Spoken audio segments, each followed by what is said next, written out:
Hi guys, so over the 5 years that I've been farming, I've visited hundreds of rich farmers, and every time that I do visit a farmer who is doing well, I try to sit down and think, sometimes ask them, sometimes just observe and find out why have they actually been successful.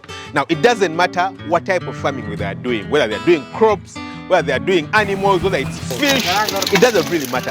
If they're successful, usually there are particular principles that they are implementing that are isolating them from the rest of the batch. Things that they do, that they consistently do, things that they have always done that ensure that they are a success. In today's video, I'm going to be sharing these things with you guys so that you also actually turn out to be rich farmers like these guys. So stick around. The first thing that I've noted is that these farmers strategize on the location of the farm. Now, the location of your farm is so important. They don't just wake up randomly and be like, hey, I want to farm and I have land in this area. Let me do what I want to farm over here.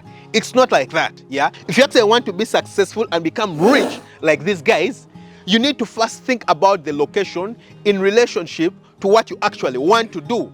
How close is it to other borders if you want to be exporting to a nearby country? For example, are you locating the farm in a country where it's actually possible for you to actually export to particular countries? Maybe in particular countries it will be very difficult for you to export, yeah? Is the farm over-concentrated in an area? For example, for me right here, when I was deciding to start my farm, I chose to start my farm in an area which is very far from cities, yeah? And that's what I've also noticed with a lot of farmers, you know. Sometimes I'll be traveling, like I've traveled to the north of Uganda, and you'll find someone with a very huge farm, very huge, let's say poultry farm, very huge poultry farm. And you're wondering, why on earth does this person have a huge poultry farm this far?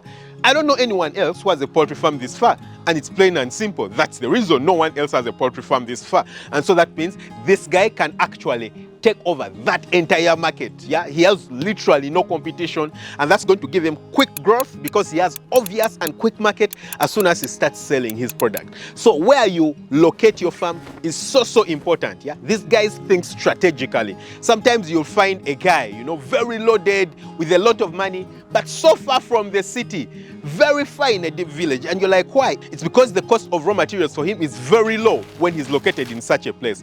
And you know, successful farmers, rich farmers, don't give a damn about whether a place is comfortable to live at or not, you know. They can make a place comfortable for themselves. Just like I chose to make this place comfortable for me, and I chose to live on a farm, and I'm happy living here. I don't need to live in the city life. They don't care about living in the city life, having cool, nice cars. No, it's about the location that actually makes a lot of sense for the farm. So think about that. Think about the competition. You're in a place, you want to start a dairy farm, but everyone around is doing dairy products. Of course, the cost of milk is going to be very low for you. So how about you go to a place where there are not too many farms around and the cost of milk can actually be higher, and you can sell the milk at a higher price. Think about that. The second thing that rich farmers actually master is that hiring the right staff is actually so important. The one thing that you need to note is that it's impossible for you to actually run a big farm or get big while doing it alone. It's impossible, yeah? You need people to divide the tasks with. You need people who are going to be able to implement your vision. And so the staff that you hire is so important. You need to make sure that the person who's going to be managing the farm is actually self-motivated. They have a self-drive. They love what they are doing. They love your vision. They share in your vision. If someone doesn't share in your vision, then they certainly won't be interested in trying to make sure your vision come to life. But if they're interested in your vision, they love what you're doing, they would love to see it happen, they are certainly going to work their ass off. They're going to do everything that they can together with you to make sure that you actually succeed, to make sure that you have the best results that you can have, yeah? So get the right people, get the people who are oriented in the right vision with you. It might take a while for you to get those people, so that means that you might keep firing, but don't compromise. If someone doesn't meet the target for you, throw them out. Just throw them out. Make sure that you have the right person for the job, yeah? You need to make sure that the people are trained on the culture of the farm.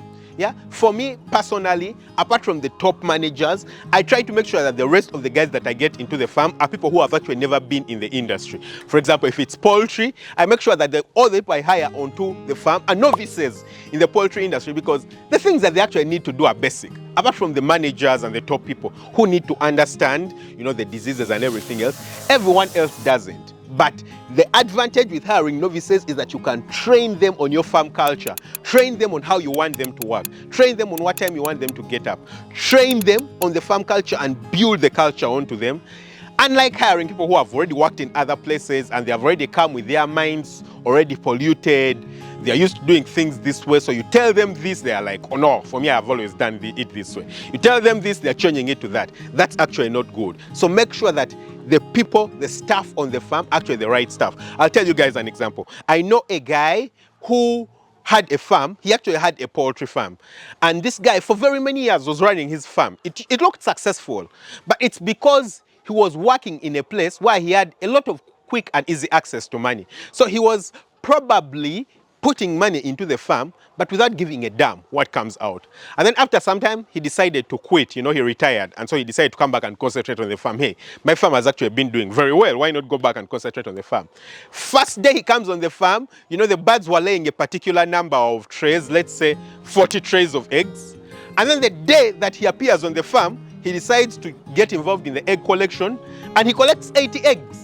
The guys had been stealing from him the whole time. But now, remember that he didn't have his reliable source of money. So just like that, the farm collapsed. He had to collapse because the farm couldn't sustain itself. He didn't have a quick injection of cash from wherever else he was getting his money from. He had to make sure that the farm self-sustains, but the staff were the wrong staff. He would take 2 steps forward, 3 steps backward. 2 steps forward, 3 steps backward. That's what happens when you have the wrong staff.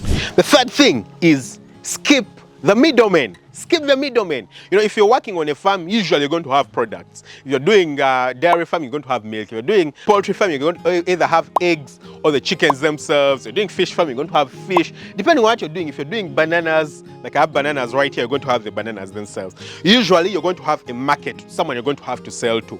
And a lot of times the people who actually sell to are middlemen. Now that's the crappiest thing. Who the hell is a middleman? Middlemen are the guys who buy the product usually from the farmer and sell it to the final consumer, or maybe a factory or something like that. I know a place now on the bigger farm, we used to sell milk, and because of that I got into contact with a lot of milk sellers, milk buyers around the area.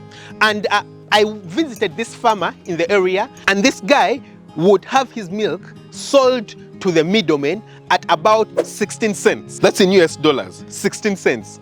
And this middleman would go and sell the milk to the milk factory at 30 cents. Think about it. Can you imagine how much money that you've lost? Can you imagine just how much? These guys have literally made a lot of money from you without putting in effort. You're the one who puts in all the effort. You're the one who has the cattle. You're the one who feeds the cattle. You're the one who deworms the cattle. You're the one who treats them when they get ill. You're the one who sprays them. They just come and take the milk, and they get more than what you get because their only cost is transporting it to the factory. Yeah. So if you can skip the middleman, make sure that you sell the product to the final person as much as possible. Then it saves you a lot, and it ensures that you have much more remaining in your pocket. So how do you skip the middleman? The first way is create your own outlet. If you're in an area where people can buy, if you're selling milk, create your own place where you can sell the milk. People will come and buy. If you're selling eggs, if you're selling chicken, go and get a freezer somewhere, put it somewhere in a shop, and create your own outlet. That's already one way of cutting off the middleman. Secondly, look for the final buyer yourself. If it's a factory, look for the factory yourself and make sure you sell to them direct, yeah? Not through other people. Thirdly, do value addition. If you're producing milk and you think you can make yogurt, you think you can make all these other things that you can make, maybe cheese, do it yourself. That's going to ensure that all the profit goes into your pocket and it's not shared by other guys who put in very little effort and then take a lot of the money. Number 4, understand the policies of where your farm is. Understand them. It's very important. What are the policies? Things like taxation. How does taxation work? Do you have any tax benefits? Do you have any tax breaks? Sometimes when you're a farmer, there's some taxes that you don't need to pay. Yeah. Number 2, understand the market trends in the area. That's also part of the policies. The market trends. How do the prices usually play around with. For example, feed. For example, for me, where I am in Uganda, the prices of feed fluctuate so much depending on the season. Chicken feed, the maize will go twice, thrice the price during the time when people are not harvesting, and when people are harvesting, the price will drop down properly. So if you understand this, then you can buy and store for the harder times. But if you don't understand this, then it's difficult. Then the regulations. Are you able to export? Yeah, you might create a farm somewhere because the cost of production is low, and maybe you want to export, let's say, chicken products, let's say, to the Middle East. Will people from the Middle East buy from your country? Do you understand that? Yeah. Sometimes those people don't buy from particular countries and you don't know about it. It's only after you've established the farm, you have everything, that you actually try to find out, and they're like, no, we can't buy from such a country because we don't trust their cleanliness or things like that. So you need to make sure that you understand the policies of where you're going to be producing from and your target market where you hope to be selling to. Number 5, give it time. That's the thing that I've learned from almost all these successful rich farmers. They give the project and the farm time. Yeah, it's very difficult to make it after a very short time. Yeah, and why is time important? Number 1, in terms of farming, experience plays a very, very, very huge role, because it teaches you, for example, the behavior of whatever you're doing. If it's chickens, you understand the behavior of chickens. It's difficult to learn some things from knowledge or what other people are saying. Some things are easier learned on ground. Yeah, so if you're working with chickens, you understand how chickens lay, the entire cycle, you know, the possible illnesses, how to prevent these illnesses. You also understand the market trends, you understand the feed cost and the trends. Those are things that you learn from experience, and that requires time. Secondly, when it comes to farming, the best thing is to start slowly and expand. It's not advisable for you to start very huge, because there are a lot of things that you don't know. Yeah, start slowly as you learn, and then you can expand very exponentially. You know, you'll have that kind of curve which starts going up very slowly, and then all of a sudden it will go up.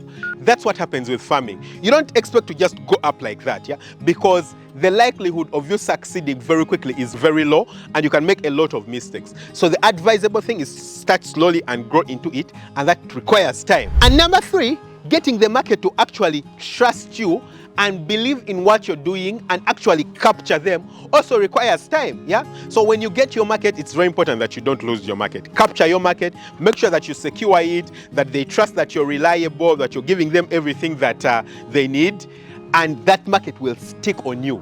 But you need to make sure that that takes some time. Yeah, that always takes some time. You capture the market slowly, you know, get people to trust you, they refer you to other people, and all those things take time. So don't be worried, don't sit there and start thinking to yourself, hey, I think I'm doing this too slowly, I'm never going to make it. No, it really requires time. But when you take the time, I mean, look at me. It's been 5 years that I've been doing poultry, and it's just now that I'm expanding on a big scale. You know, same thing with the bigger farm. Yeah, now it looks big, but it's barely anything that we've done. Yeah, it's barely nothing, because the goals over there are big. Yeah, I have very huge goals for the farm, for the breeder farm, very, very huge goals. So the idea is to start small and expand depending on your ability. Finally, number 6, the rich farmers put in the hard work. They always put in the hard work. The one thing that I've noticed from all these farmers is that, number 1, they wake up early. They don't oversleep, you know, stay in bed, waste a lot of time on social media. No, they put in a lot of time. They get up early, get to the grind, you know. They understand the business. They put in effort into learning and understanding the business, into understanding what is actually involved. They try as much as possible to learn as much about the business as possible. Learn about the accounting side of the business. Learn about the production side. Learn about the management. Remember, you're going to have a lot of people you're going to manage. How you manage them is very important. So you need to put in the effort. You need to put in the hard work. You need to make sure you do as much research as possible, because there's some things you don't want to learn from experience. You don't want to learn from experience when all your birds are dying. Yeah, so you need to read up as much as possible so that you have so much information before that you can actually implement on the farm and prevent disaster on your farm. So that was 6 things that rich farmers do that the broke ones usually don't do. But also, I've visited hundreds of broke farmers and I've discovered lots of things that they actually get wrong. So I'm going to leave a link to that video right here.